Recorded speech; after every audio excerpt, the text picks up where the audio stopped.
We're back like we never left. You're watching NBA Now live here on Chat Sports. I am your host, Chase Senior. Give me a follow on Twitter and Instagram at Chase_Senior. With the NBA draft done, NBA free agency rumors and NBA trade news, they're popping off, so let's get to the latest. We start today's show with the latest on Russell Westbrook. This trade, not official yet, but the news of it coming out yesterday afternoon in the lead up to the NBA draft. Westbrook, in case you missed it, traded to the Washington Wizards for Montrezl Harrell, Kyle Kuzma, KCP, and the 22nd overall pick.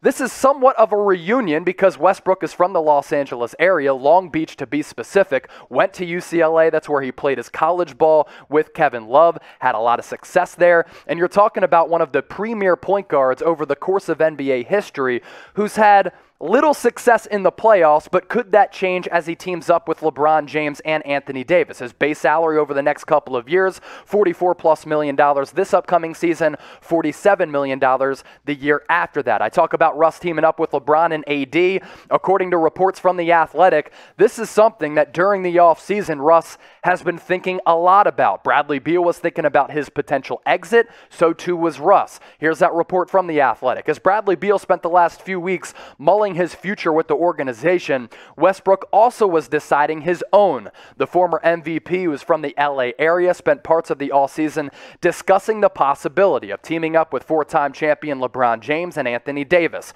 Westbrook had a growing desire to join James and Davis in LA to compete for a championship, sources said.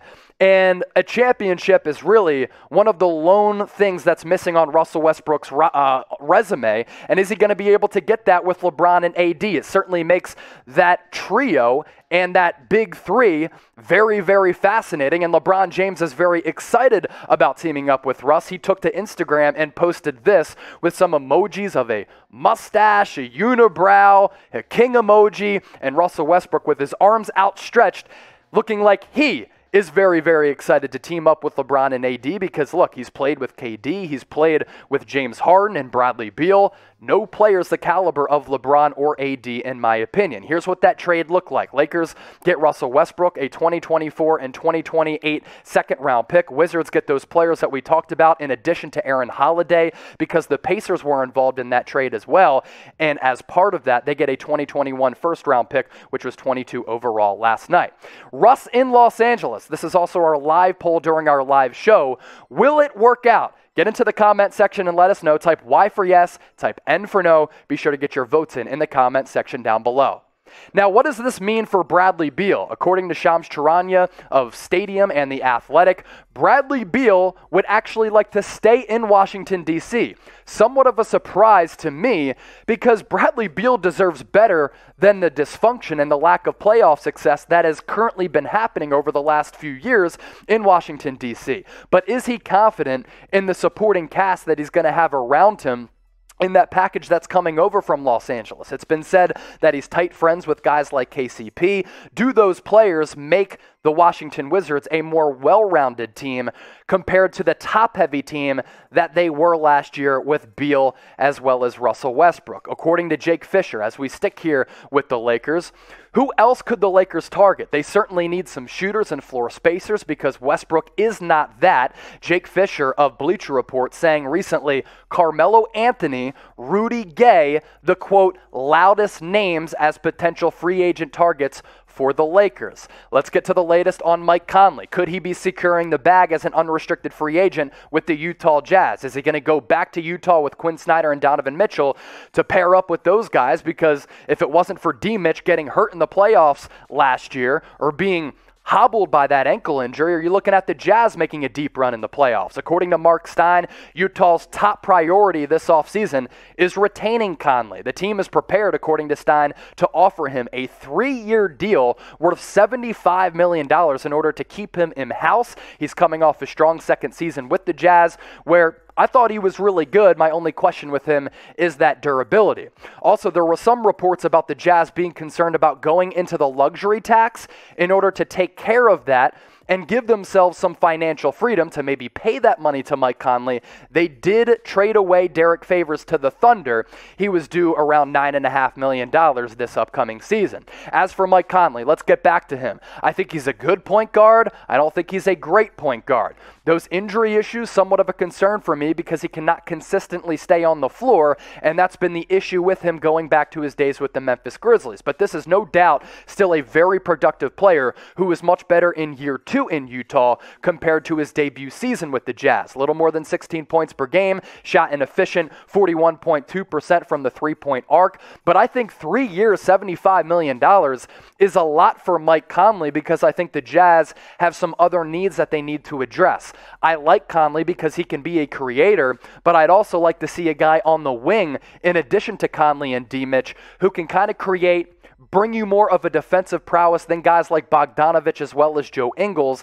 And backup center is somewhat of a concern for me as well. Speaking of concerns, I want to double down on this. Durability for Mike Conley, a concern for me if you're going to pay him 3 years, $75 million, because you need him on the floor for this team to be successful.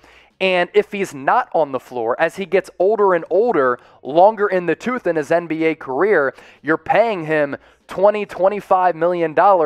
And while he is a productive and good player right now, if he's not able to stay on the floor, you're paying a guy a lot of money for him to not be available. So I'm not sure I'd give Conley $25 million, average annual value. Would you? Let me know in the comment section right now. Type 1 for yes, type 2 for no. Be sure to get your votes in down below.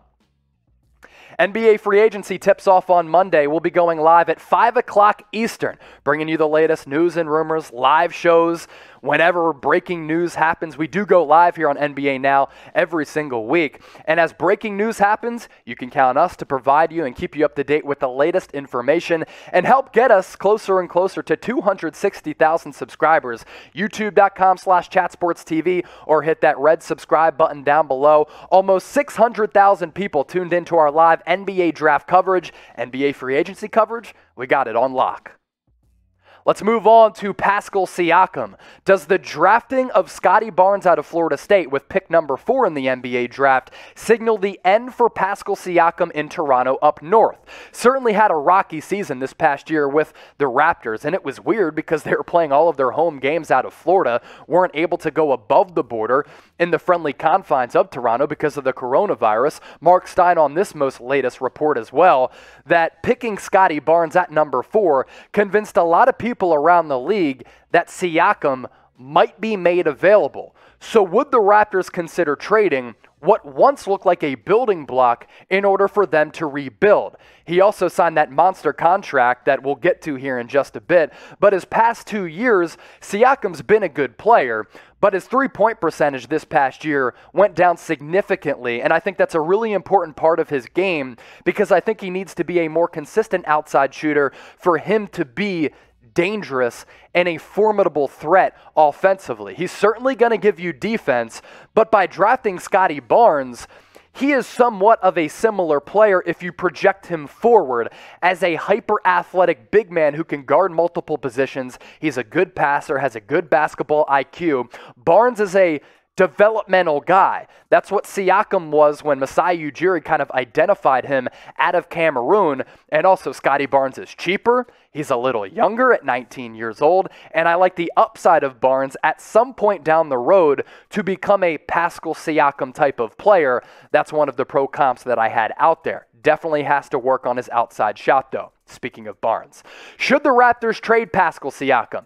Type T for trade, type K for keep.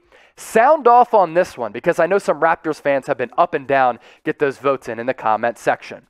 Here's my concern with Siakam. Is he worth, over the next 3 years, the contract extension that was a 4-year deal that he signed 2 years ago? His base salary the next 3 years on the books for $33 million, $34.4, and $37.8. So if the Raptors are going to let go of Kyle Lowry, who's an unrestricted free agent, doesn't that signal a rebuild? If they're going to draft Scottie Barnes, who's a teenager right now and a young, raw developmental prospect, does that also indicate that they're going to rebuild? If that's the case with Nick Nurse and Masai Ujiri, maybe it's smart to trade away Siakam if you can get some premium assets back. As for potential Siakam fits, here's the list that we put together. Golden State Warriors and Philadelphia 76ers have been linked to Siakam. And in addition to that, we kind of came up with 3 teams. Oklahoma City Thunder are rebuilding, but Siakam is still younger. He can be a part of that rebuilding process if he's not part of the rebuilding process up north. Portland Trail Blazers, if you want to put Siakam next to a player like Damian Lillard, can you still hold on to CJ McCollum? That might be the sticking point in trade negotiations, but Siakam and his defensive prowess might fit well alongside Damian Lillard, and the New York Knicks have around $50 million of cap space to flirt around with going into NBA free agency. So could they absorb that large salary that Siakam is on the books for over the next 3 seasons?